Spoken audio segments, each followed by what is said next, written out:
ಪೂಜೆ ಮಾಡ್ತಾ ಇದ್ದೀವಿ, ಎಲ್ಲಮ್ಮ ದರ್ಶನ ಮಾಡಿದ್ವಿ, ಇವತ್ತು ಕಪಿಲೇಶ್ವರ ದೇವರು. ಹೌದು, ನನಗೆ ತುಂಬ ವರ್ಷದಿಂದ ನಮ್ಮ ಮನೆಯಲ್ಲಿ ಅಧಿವೇಶನಕ್ಕೆ ಬಂದಾಗ ನಾನು ಯಾವಾಗಲೂ ಹೇಳ್ತಿದ್ದೆ, ನೀವು ಅಲ್ಲಿದ್ದಾಗ ನನಗೆ ಹೇಳಿ ನಾನು ಎಲ್ಲಮ್ಮನ ದರ್ಶನಕ್ಕೆ ಬರ್ತೀನಿ ಅಂತ. ಬಟ್ ಅವಕಾಶ ಆಗಿರಲಿಲ್ಲ. ಇವತ್ತು ತಾಯಿ ಕರೆಸ್ಕೊಂಡಿದ್ದಾಳೆ. ತಾಯಿ ಸನ್ನಿಧಿಗೆ ಬಂದು ಅವಳಿಗತ್ರ ಎಲ್ಲರಿಗೂ ಒಳ್ಳೇದಾಗಲಿ ಅಂತ ಹೇಳಿ ಬೇಡ್ಕೊಂಡಿದ್ದೀವಿ. ಸೊ ಕಪಿಲೇಶ್ವರನ ಎಕ್ಸ್ಪೆಕ್ಟ್ ಮಾಡಿಲ್ಲ, ಇಷ್ಟು ಒಳ್ಳೆ ಪೂಜೆ, ಶುಭ ಮುಂಜಾನೆ ನಮಗೆ ಕಪಿಲೇಶ್ವರನ ದರ್ಶನ ಆಗಿದೆ. ಸೊ ಎಲ್ಲರಿಗೂ ಒಳ್ಳೇದಾಗಲಿ, ಸರ್ವೇ ಜನ ಸುಖಿನೋ ಭವಂತು ಅಂಥೇಳಿ ಪ್ರತಿಯೊಬ್ಬರಿಗೂ ಒಳ್ಳೇದಾಗಲಿ, ಆ ಕಪಿಲೇಶ್ವರ ಎಲ್ಲರನ್ನೂ ಕಾಪಾಡಲಿ ಅಂತೇಳಿ ಹೇಳ್ತೀವಿ.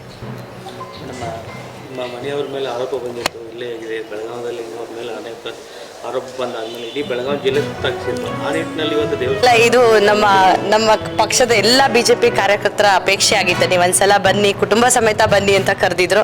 ಸೊ ಅವ್ರ ಅಪೇಕ್ಷೆ ಮೇರೆಗೆ ನಾವಿಲ್ಲಿ ಬಂದು ಪೂಜೆ ಮಾಡಿಸಿ ದರ್ಶನ ಪಡೆದಿದ್ದೀವಿ ಅಷ್ಟೇ, ಬೇರೆ ಯಾವುದೂ ಇದಿಲ್ಲ.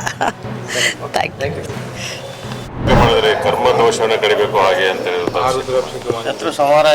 ನಮ್ಗೆ ಇಲ್ಲಿಗೆ ನನ್ನೊಳಗಿರುವ ದ್ವೇಷ, ಅಸೂಯೆ, ಕ್ರೋಧ, ಕಾಮ, ಮೋಹ, ಮದ ಇದು ದೂರ ಆಗಲಿ. ಅದೇ ನಮಗಿರುವಂಥ ಶತ್ರು, ಇನ್ಯಾವುದೂ ಇಲ್ಲ.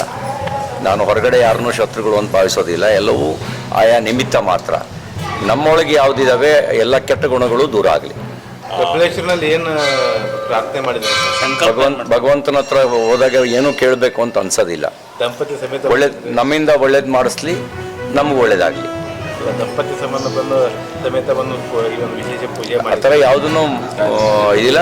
ನಮ್ಮಿಂದ ಯಾರಿಗೂ ಕೆಟ್ಟದಾಗಬಾರ್ದು, ನಮ್ಮಿಂದ ಎಲ್ರಿಗೂ ಒಳ್ಳೇದಾಗಲಿ, ನಮಗೂ ಒಳ್ಳೇದಾಗಲಿ. ಸರ್, ಈಗ ದಂಪತಿ ಸಮೇತ ಮಂಜುನಾಥನ ಸನ್ನಿಧಾನಕ್ಕೆ ಬನ್ನಿ ಅನ್ನುವಂಥದ್ದು, ನೀವು ದಂಪತಿ ಸಮೇತ ಬೆಳಗಾವಿ ಕಪಿಲೇಶ್ವರು ಮತ್ತು ಯಲ್ಲಮ್ಮ ದೇವಿ ಸನ್ನಿಧಾನಕ್ಕೆ ಬಂದು ಪೂಜೆ ಮಾಡಿ.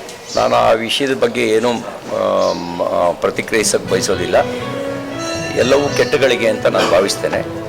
ಎಲ್ರಿಗೂ ಒಳ್ಳೆಯದಾಗಲಿ. ಪೂಜೆ